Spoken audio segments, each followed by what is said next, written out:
ትናንት የሰማሁት ምን ነበር መሰላችሁ?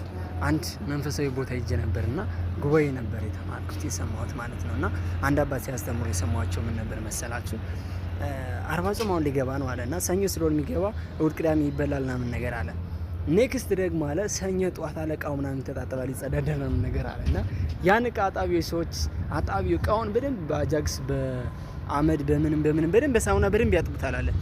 ነገር ግን እቃውን የሚያጥቡት ሰዎች ግን በኃጢአታቸው ራሳቸውን ከኃጢአታቸው ግን አልታጠቡም እያለ ነበር። በጣም ነበር የገረመኝና ያ ማለት እቃው ጸድቶ ምናምን ነገር ግን አለ ራሳቸውን ግን ከኃጢአት ግን አለ አላጸዱትም አለ ማለት ነው። መጀመሪያ መጸዳት ያለበት ማንነት ራሳችን ላይ ነው አለ። ራሳችን ላይ ያለው ነገር በሙሉ ሲጸዳ ምድርም የተስተካከለ ይሆናል ማለት ነው። ምድር የተስተካከለ የሚሆነው እኔና እናንተ ሁላችን የተስተካከልን ስንሆን ነው ማለት ነው ብዬ ወደ ራሴ አዞርኩት ማለት ነው። እና በጣም ነበር ደስ የሚለው። ልክ ናቸው ደግሞ አባ አስተማሪዎችና ያ እቃውን አጽድተው ልክ እንደ እቃው ደግሞ ግን ራሳቸው የእቃውን ያክል እንኳን አልጸዱም እያለ ነበርና እንጽዳ፣ ከኃጢአት እንጽዳ። ጾም ነው የሚመጣውም ደግሞ ከኃጢአት እንጽዳ። የተለያየ ምግብ እንበላለን ሁሌም።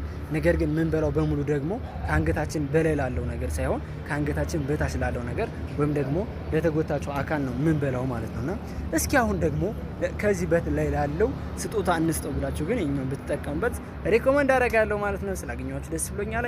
መልካም ጊዜ